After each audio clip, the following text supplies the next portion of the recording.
Okay. Yeah, thank you guys for making time to join us tonight. So I was just going to start with kind of explaining a little bit more about who is on the board, and then give you a quick update about where we're at with the project, and then just take questions really. And then sort of some of you, I think, probably have some maybe have some questions, or maybe have some input on some things that we as a board could probably be thinking about as we keep planning. So Shelby, right? Shelby, wave your, yeah, you guys can see, I guess, but Shelby is my niece, and she is currently working in Washington, D.C. for a couple more weeks, and then is going back to the University of Michigan to go to graduate school. So she is our treasurer at the moment, and has been helping me basically with our financial plan and budgeting and all that kind of stuff. And then Danny, you want to wave your hand, Danny? Yeah, there's Danny. So Danny is our vice chair, meaning she kind of fills in for me if there was ever a time where like something needed to happen and I couldn't. And then primarily she is doing the role of secretary, meaning she's taking minutes for us at our meetings, and is just doing kind of all the logistical paperwork stuff with me and working on some social media stuff. And then our third board member, aside from myself, is Reed Nichols, who is coming on. She is one of our doctors that we see at DuPont. And so she lives in Wilmington near the hospital, and kind of has been our connection for the medical side of everything. Danny's a mom to a little boy named Theodore, who happens to be adopted. And so that's kind of her connection. Reed has kind of the medical connection, and Shelby really has just sort of the connection from my family, and kind of is sort of having an interest in like a little bit of nonprofit and that kind of thing. So wanted to get some experience starting on this kind of thing. So that is who is on our board at the moment. And where we're at, I think I've pretty much explained to all of you kind of individually the main idea. So I'm not really going to go over that. If you have questions, you know, you are welcome to ask. But I think everybody knows the main idea. We're trying to purchase a vacation house. It'll be used by adoptive, foster, and families who have children, a child or children with disabilities. So where we're at right now is we did our application for our IRS tax exempt status. And that was submitted in early May. We have a lawyer who is kind of a friend of my parents. Yeah, I guess a friend from growing up in Michigan, and he happens to live in outside of Washington, D.C., and he's a lawyer for Goodwill, and kind of jumped on board. Like he's a friend of another friend. Like we have kind of still some other friend connections. So when he heard what we were doing, he said, I'm happy to help you guys with this. So he's helped us get our articles of incorporation together, and get all of that process finalized so that we're incorporated in Maryland, and then helped us with our IRS application. So that was sent in early May, and his timeline was to hope for 6 to 8 weeks. So obviously we're at about 8 weeks now. So we're pretty much just waiting on the IRS, of course. And so don't really know how long that's going to be, but our plan is as soon as we have that approval from them to start our fundraising. We're allowed to start our fundraising. We could start it now, and then if someone gave us a donation, we could basically backtrack it and say like, okay, we were in the application stage, so people could still get tax exemption for their donation. We as a board felt like we just wanted to have that in place before we really started saying, okay, we'd like to start fundraising. So that's really what we're waiting for at the moment. And then as soon as we have that, we have a social media plan to start basically just doing Facebook and Instagram were our two plans. And then finalize a couple things on our website and start getting that out, and then just really start talking about it, start doing any fundraising events or anything that anyone is wanting to start doing, and then just kind of see where we go. So I had sent you guys kind of an outline of a plan for our plan of how we're going to hopefully get to at least a start of 400,000 to purchase a house. Again, that's going to kind of, we're going to kind of take it maybe in a 3-month chunk and say, okay, like we were able to follow this plan, great. We'll take the next 3 months. And if it's not going as we planned, we'll kind of redo that plan as we're going along. So that is kind of what I wanted to start with. The next part I was going to talk about was a little bit of our volunteer needs. But does anybody have questions or comments about that? Yeah, anything specific related to that, kind of the logistical side of it?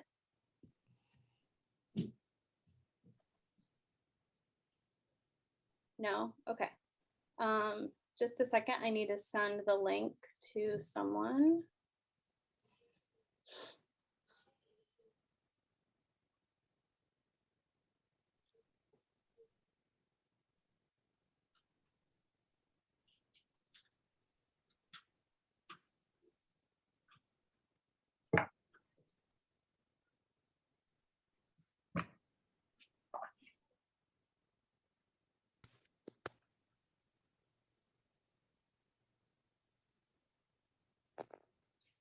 Karen, do you want to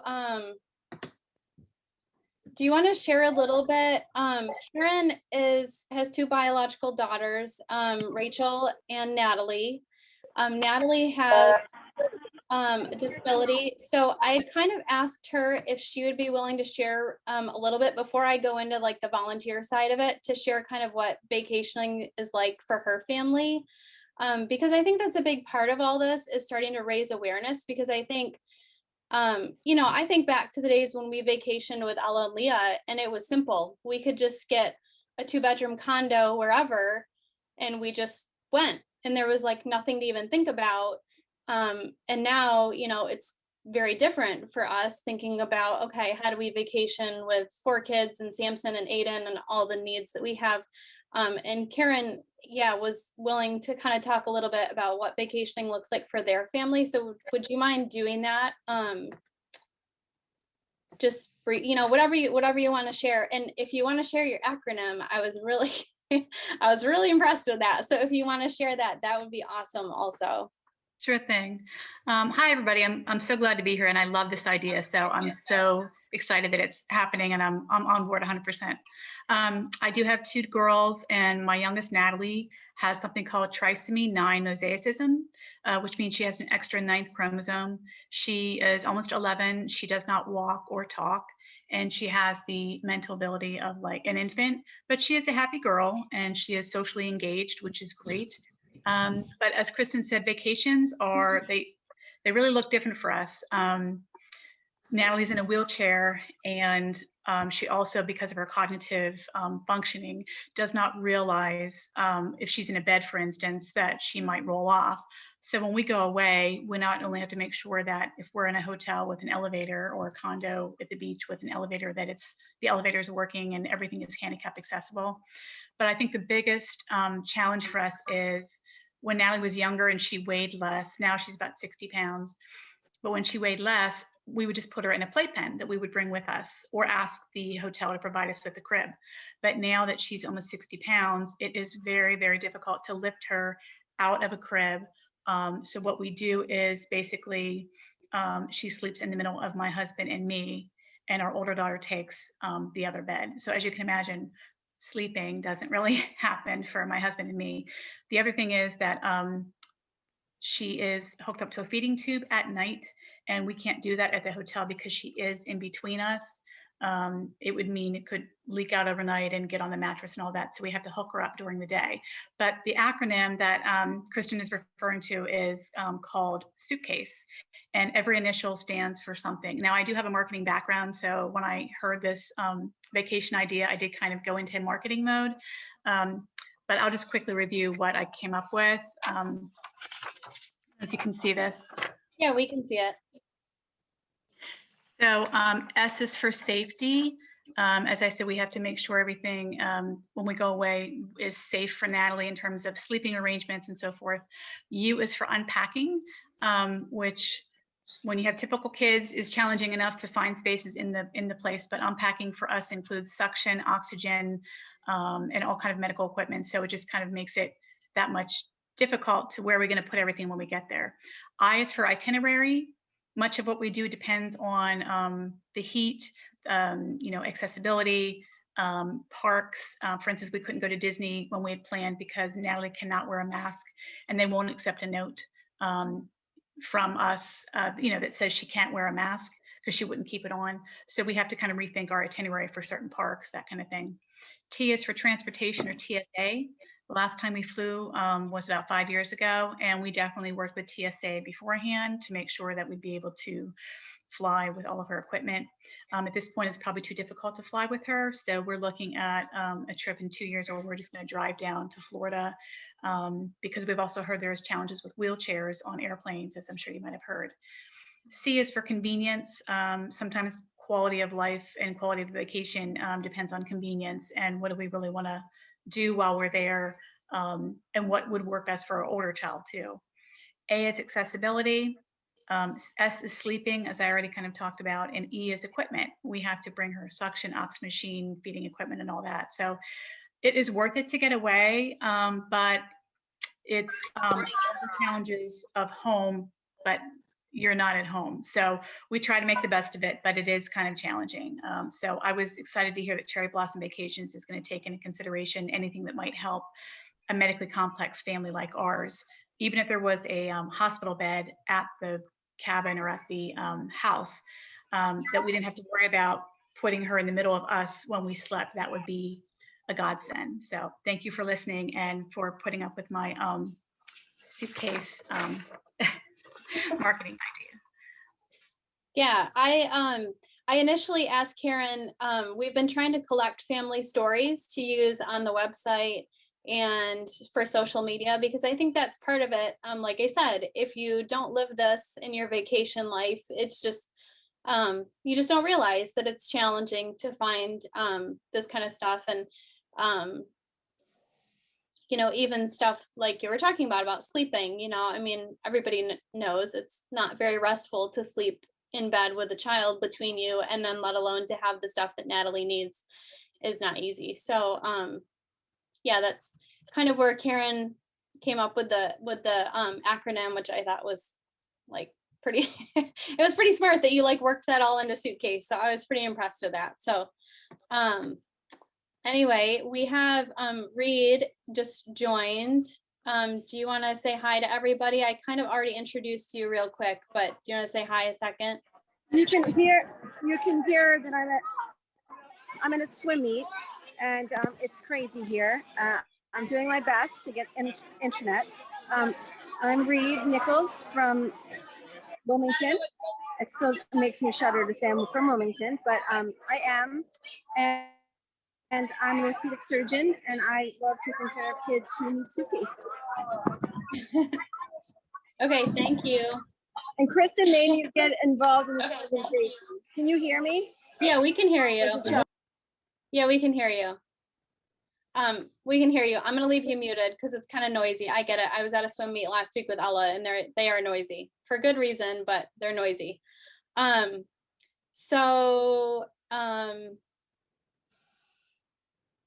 Yeah.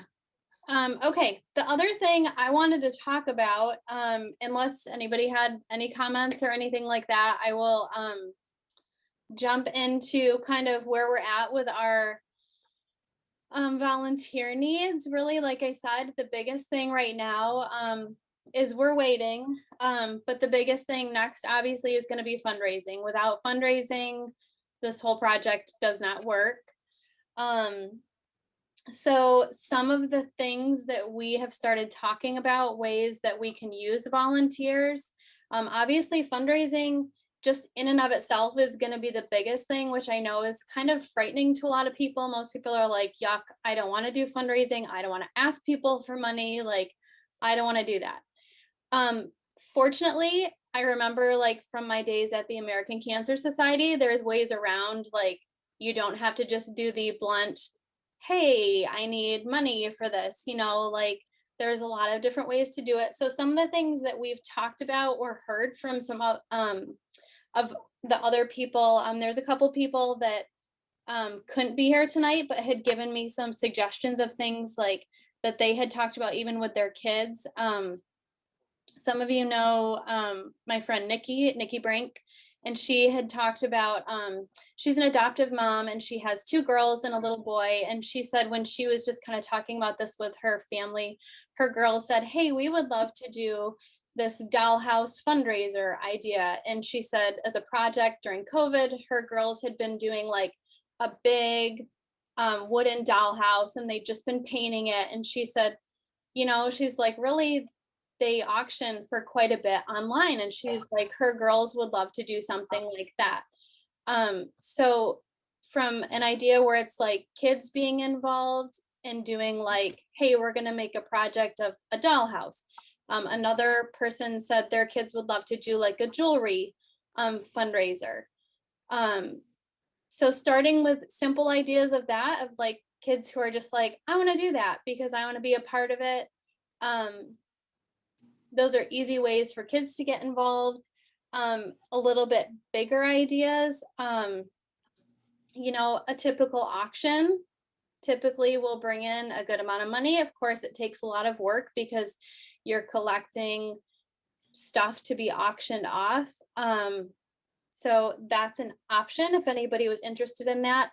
I think one of the simplest things that we could start with right now would be people who'd be willing to be on kind of a social media team for us, who would basically say, okay, when you're ready to start social media stuff, I will be a person who's going to help promote you on social media. And I will do that by, I will share your posts, I will do social media challenges, I will kind of try to bring my social media friends and contacts in and start trying to help promote it. Is kind of a simple thing. I know a lot of people are not on social media. I'm not a person who's on it a ton. Thankfully, I have 2 board members who know, or 3, I guess. I think everybody's better on social media than I am, thankfully. But anyway, that's kind of an option for some people that I think could be pretty simple if you're using social media already. And then a couple other, I guess one other fundraising idea would just be mostly networking. I think that a lot of people are willing to support an idea like this. I just don't think that most people know that it's a challenge for certain families to be able to go on vacation. Hi, Theodore. I think it's just kind of a partially an awareness issue. And so part of it is just starting to talk to people about it, people that are in your circles already, and saying, hey, I'm volunteering with this organization and this is what the goal is. And not having to say, oh, I'm just fundraising for it, but just starting to make people aware of it and make people aware to say like, oh yeah, this is a thing that's out there. That I think you might be surprised that people will be like, I would love to support that. I mean, I've been surprised, honestly, like from this very random idea that Tom and I came up with. Honestly, we were on a drive. We were coming from Michigan to Delaware before we moved here, and we were talking about the farmhouse, and it just started spiraling. And I've been surprised. I mean, just to have people say, yeah, that's a great idea. I mean, people at the bank are like, that's a great idea. Of course it needs to go to the next level, for someone to say, oh, it's a great idea. And it's a great idea and I'd love to help support it financially are 2 different things. But so that would be another thing, is just starting to kind of be an advocate for it and starting to raise awareness for it. And We're looking for some social media fundraising, individual donors. Ideally, we'd love to start getting some corporate donors as we go down the line. Obviously, I think starting from nothing, social media is going to be probably our easiest way to sort of start raising awareness and start with some smaller donations. But eventually, like, we're going to need some bigger donations to be able to get to a house that's really going to work for this and really going to be a house that's going to say, like, yeah, this is going to be a house that we can make wheelchair accessible. We can add some safety issues or safety things to it so that it's not only a place that's easy for families to vacation at, but is also really fun. I mean, we've talked about in our board meetings of we would love to have potentially a pool. I mean, a pool comes with some other things for certain families where you get sort of like, okay, some families don't want a pool. So, you know, we kind of have to weigh that out as we're going, but a pool or being on water, you know, having a little beach area or something like that, just to be able to like fundraise so that we get to that where it's like, this is a vacation house that families are like, wow, this is a real treat to come to this. Not only are my needs of, I can get my child in the house, I have safety gates, you know, I don't have to worry about my child like running out, there's enough bedrooms, I have a safe, you know, all that stuff. And it's really fun on top of all of it. And it's a house that's really like a treat for people to be able to come to. Yeah, Shelby or Kristen, Daniel, yeah, go ahead. If you have something, please interrupt me. Yeah. So, well, I don't mean to interrupt, but along the lines of fundraising, I know that once you're a nonprofit, you can kind of tap into, I think it's called Amazon Smiles. Mhm. And basically, it's kind of a neat way when anybody uses Amazon to order, they can just put a certain code in, and a portion of that money gets donated back from Yeah. Amazon to your organization. And so with our culture the way it is and so many people ordering so often, I think that it would be a pretty smooth way to make funds without people feeling like you're asking them point blank for funding. You know, it's just every time they put an order in, they can just type in your organization's code and a proceed goes towards that. I mean, that's just a thought too, to Yeah. bring in more funds. So I know some other nonprofits that we've known people to do, you know, they just put out a request via social media, like, hey, if you guys are ordering, think about donating to our cause. And I think people are more than willing to do that. It just takes 2 seconds to type a code in. So Right. Yeah, thank you. That's a great idea. And I mean, super easy. And, you know, we had our Amazon account, something happened and we were without it for like 2 days.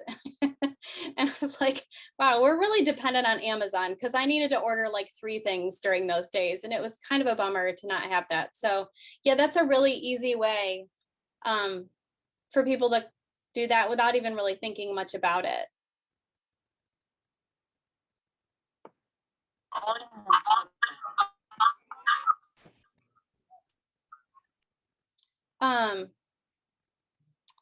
Okay, I was gonna say, oh, and then one other thing that's not really related to fundraising at the moment would be collecting family stories.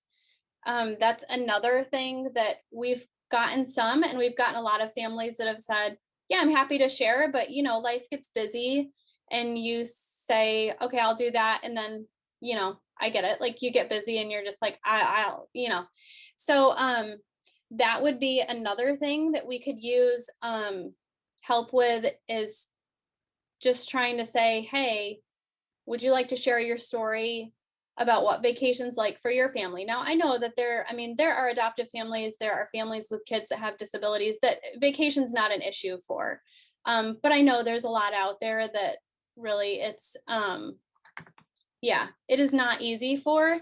So that would be another thing that we could use help sort of networking for, as for those of you who maybe have some of those connections with other families who really could use a vacation, just to say like, are you willing to share your story? Whether it would be on the website, on social media. And it doesn't need to be, I know some people don't don't want to put a picture of their family out there, don't want to do it, you know, with their own name. So we have one family on the website who wanted to share their story, but just didn't want to have their last name out there. So we just try to do it anonymously, which is fine too. I think it's really about just kind of getting the stories out there so that people are aware of what the need is, and then kind of helps us too as we're planning for what sorts of things to have in the house, which things are helpful to families and what things are not helpful, because there's some things that are in vacation houses that are definitely not helpful for families when they're there. So that would be another thing to have going forward. So yeah, so that's kind of the main thing that I want to talk to everybody about. So I would love to hear if anybody has questions or input or yeah, anything, even to say, hey, have you thought about this? Because there's a lot of things, as much as we've tried to do some planning, some things are just kind of unknown until we get a little further into this. But yeah, we would love to hear any suggestions, anything that anybody else has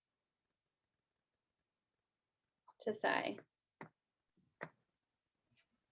Yeah, go ahead. I was going to try to raise the Yeah, icon okay. here, but I couldn't find it. I belong to a medically complex family group at Nemours called Chronically Cool Families, and it's made up of about a dozen of us who have kids that are considered medically complex, and we're all pretty close. So if you'd like, I can kind of get some of their stories or things that they might want to see in a vacation home or not see.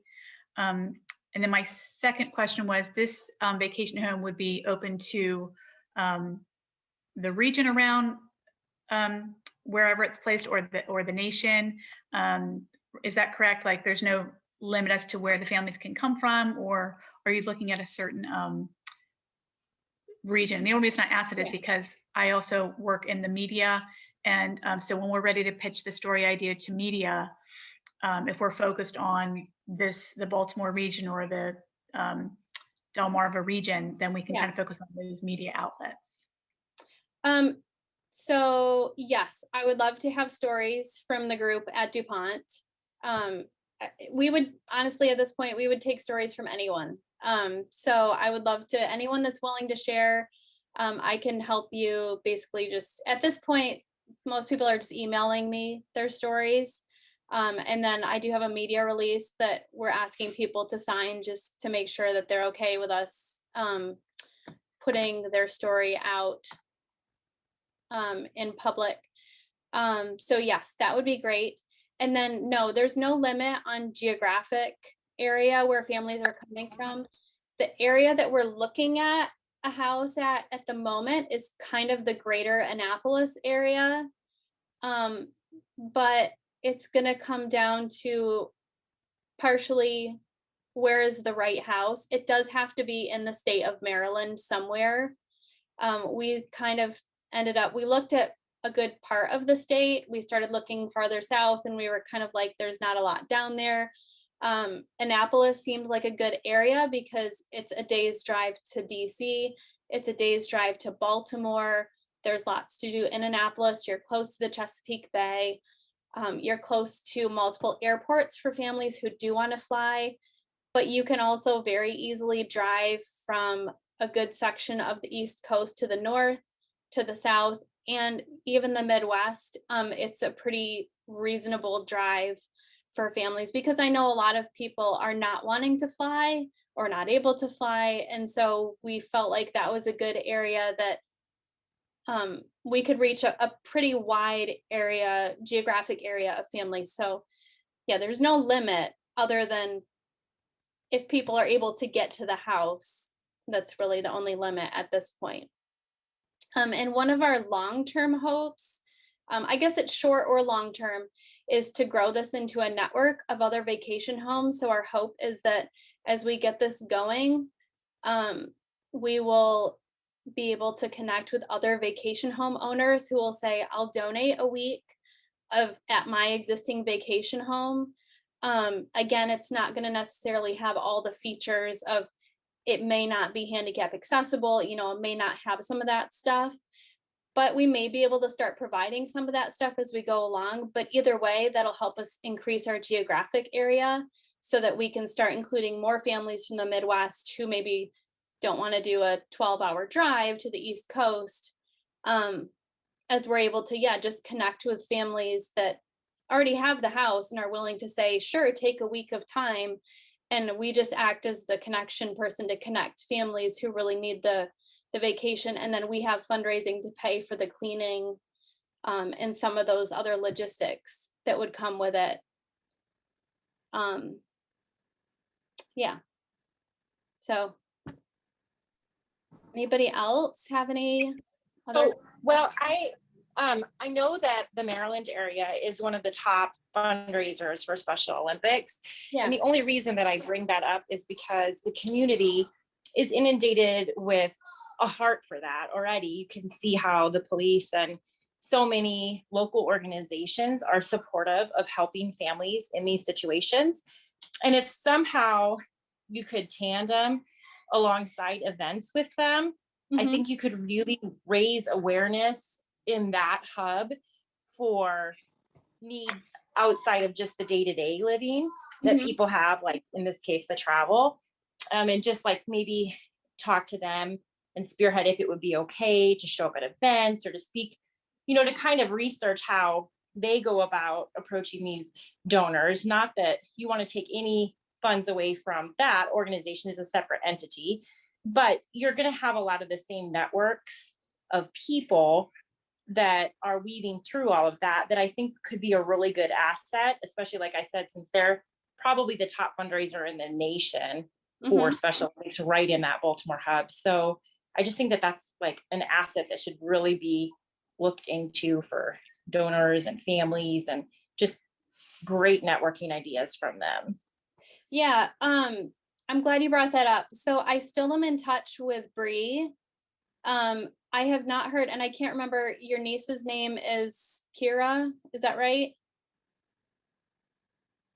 Yeah, that's her name. Yeah. Yeah. Okay, anyway, I'm still in touch with Bree. I haven't heard a lot from them. Again, like you and I kind of had that conversation, but so I'd like to keep staying in touch with them. Courtney has some family that lives in the Annapolis area that she put me in touch with, and her niece works for Special Olympics. So I've been sort of talking to them. It's been a little bit sporadic.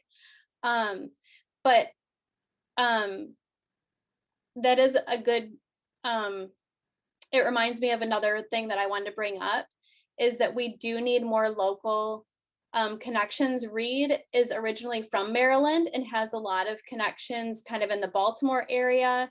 But I think we could definitely use some more connections in the DC area. I can, and the and I can Annapolis spread area. those.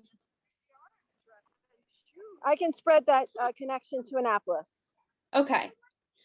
Yeah, so Reed's very connected in that area, but again, you know, we could just use more connections. I think the more people that know about this, the more chances we have of somebody saying, hey, that's really great, I would love to support it, and just making our fundraising that much easier.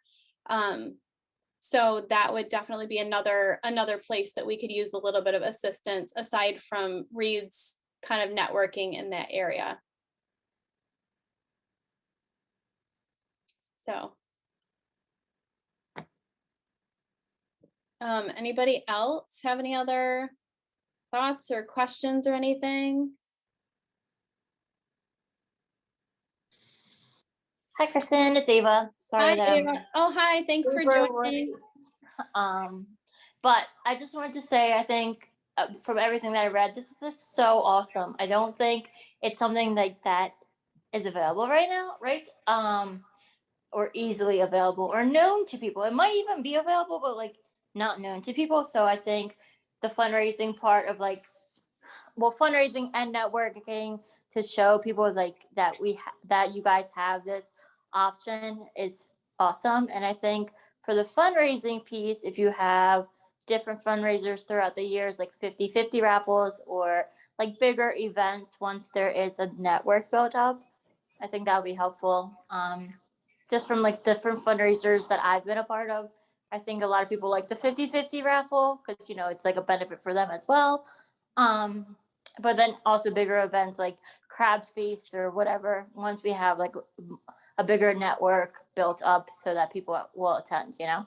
Yeah. And then there could be more investors, and I was included on this. So thank you for inviting me. Yeah. So Ava is a friend of ours that we know from DuPont.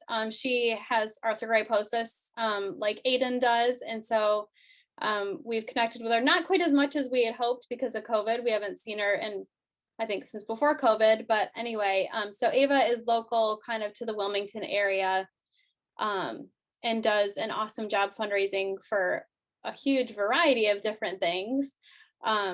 So yeah, I'm glad she was tutoring tonight. So she said she was going to be a little bit late, but thanks for joining in, even though you were a little bit late.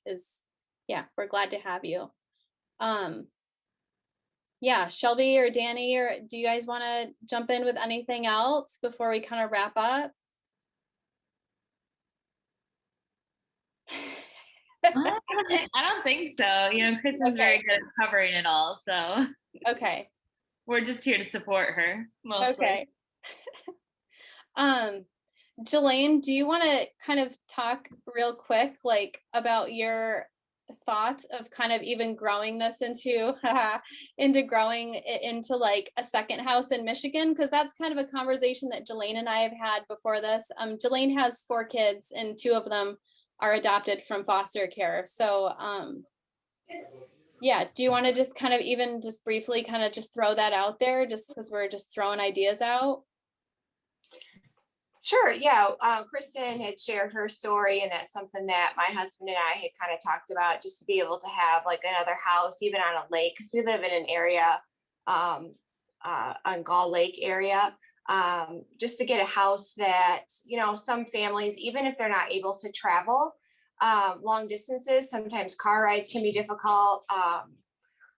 Even, you know, they don't want to, you know, fly on airplanes. So just something local, or if those around the country want to come to Michigan and enjoy like a lake house, it can be quite peaceful. But for us, it's definitely a change of scenery. And then, you know, our son has some,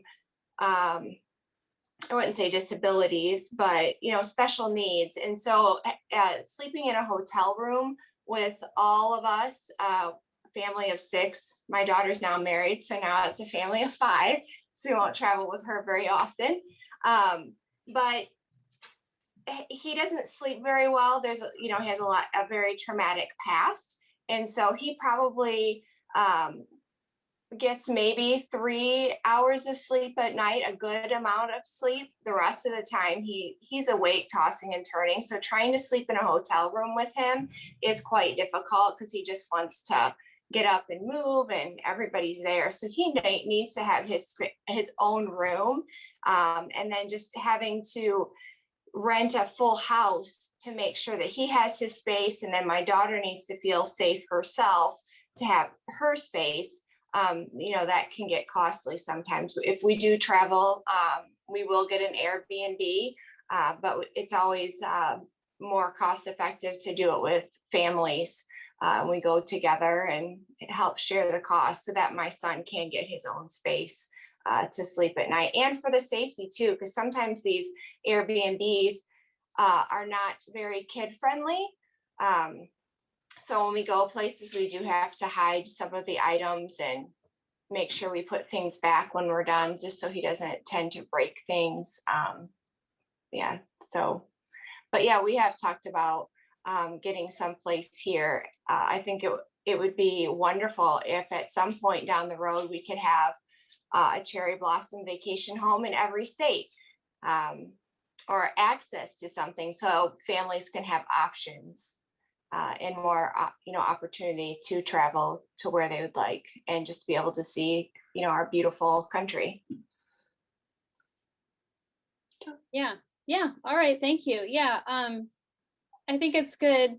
Sometimes it's not even like, Karen, you were saying some of the challenges you have with Natalie are not not ones that people often think of, but even just like Jillian, you were saying, it's helpful for some kids to have their own bedroom when they sleep. That sometimes is hard because you want to rent a house and one kid really needs to have their own bedroom for whatever reasons it is, just kind of adds to the cost. And then you have other kids and they're all having to share while one kid has their own room. And so, yeah, one of our goals is to at least have the house that we buy be a 4-bedroom house. So again, that's one of our goals, so that for families who do need to have one kid in their own bedroom for whatever reason, that we can hopefully accommodate most families that have that kind of situation. So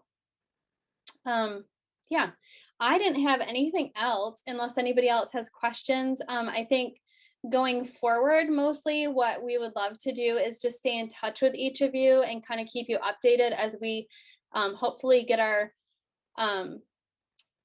approval from the IRS, hopefully very soon. Of course, I should have asked, does anyone know anyone that works at the IRS? That's what I should have started with. I've been trying to get Shelby to just bump into someone from the IRS while she's just, out and about, but that hasn't happened yet. So anyway, we're still just going to be patient and wait for that and hope it comes soon. But if we can just stay in touch with you all and just, keep you updated. And as you're thinking about it, if you would like to be involved, we would love to have any and all of you in whatever facet. I know sometimes life is busier than others in certain times. So if there's a time where you say, I can volunteer for a couple of weeks and that's it, we will find a way for you to volunteer with us. And if you say, I could do it for 6 months, or I could just be a volunteer for whatever you need, we would love to have you kind of in whatever capacity any of you are able and interested to do. So yeah, I think that is about it. So thank you guys for joining us. We have a couple of other board meeting related things. So the 4 of us are going to stay on for a little bit. But yeah, I didn't have anything else. So thank you guys for joining, and hopefully you guys all have a good rest of your night. Thank Thank you, you. Kristen. It's really great that you're doing this. Yeah, thank you. Thank you, Kristen. It's really great that you're doing this. Having 3 adopted children that were not infants when I got them, they're all grown now. This would have been great. Thank you so much. Yeah, you're welcome. Thank you for joining. Say hi to everybody up in Boston. Will do. Thank you, sweetheart. All right. Bye. Have a good night. Bye. Bye.